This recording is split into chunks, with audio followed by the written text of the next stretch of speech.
welcome to Positive Outcome. I am excited to be here today. Over the years, I have interviewed so many people in various jobs and responsibilities in the various companies that I work for. And of course, during the interview process, I ask questions, right? We ask questions during interview. And one of the questions that I do ask almost all the time is that, why are you changing jobs? Why are you looking for employment? Why are you changing companies? And I have had answers like, because of childcare, is career advancement, is career growth, or I'm moving from one state to another because I just finished school. And I've also received answers like because of my manager or because of my boss. And statistics really do show that 90% of people leave their companies because of leadership. People leave their managers, not their jobs, not the organization. And if you've listened to me talk about leadership and positions before, I have said that a good leader is really not a boss, and it's not the title that you hold. So when you hold and depend on power and the title, people will follow you not because they want to, because they have to. And they need a job, and they need a paycheck, and you're the commander-in-chief, and they're scared of you, so they got to do what they got to do, right? But is that really working with your team? Will that really bring out the best in them to get to that performance that you want out of your team? Probably not, right? So I am here to talk about really what is a good characteristic of a leader. Now let's come back home. Looking at organizations, even in your home, or religious organizations, or in a country, or government organizations, you will realize that it is the core value of the leader that runs the organization, that even runs the country.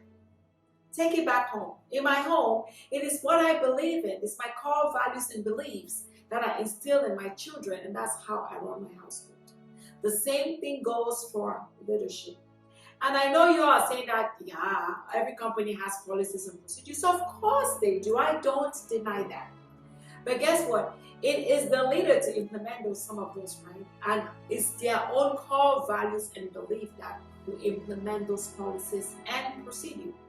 That is why it is important to have effective, good leadership characteristics. Let's take an example for the relationship between a shepherd and a sheep.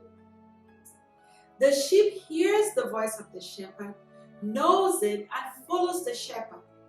In return, the shepherd protects the sheep. The people that you are leading, do they know your voice? Do they really know who you are? Are you carried away by your charisma?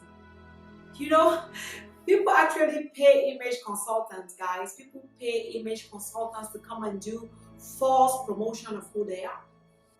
And it's also not about your reputation.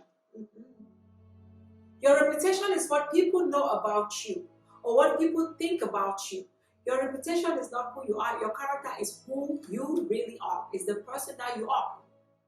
So we should be more concerned about our characters as leaders than our reputation. Your character is that core belief of some of them, like integrity, compassionate care. You listen to people. You communicate. You also connect. You work with them as a team. It's not the skills. It's the character that makes you connect with your team to influence them, so that together you guys can achieve the key performance indicators, the KPIs of the organization. Your character is self-imposed as a leader. Means it does not change. They know you. They know what you can or you cannot do. What do I mean by that? For example, take the letter A. If you take the letter A from my country, from my village in Quen, Bamenda, the letter A is the letter A. And if you take it from my village to the White House in the United States of America, the letter A remains the letter A. The beliefs of a leader does not change. It does not change with your fame. It does not change with the changes in the company. It does not change with your reputation. It does not change with how much money you make, with the snow, with the rain. The number one is the number one in my village, Bamenda Kwen, and is the number one in the White House. So what I always do and I always leave with us is that it's time for us, whatever organization you find yourself leading, maybe you are a doctor, maybe you are a pastor, maybe you are a president or a governor or a director or a manager, whatever role you find yourself in, take a pause and assess yourself. There is something called character defect, and most people don't know that they have it until they take that time to assess themselves. And the people that know me, they know and they know and they know that I believe in personal growth and development. Growing is a daily thing. We never stop learning and we never stop growing. Let's take a pause and assess ourselves. Are people following you because they have to, because they want to? Do they come to you confidently, knowing that, oh, she is there for me, he is there for me? Or are they coming to you because you're the boss?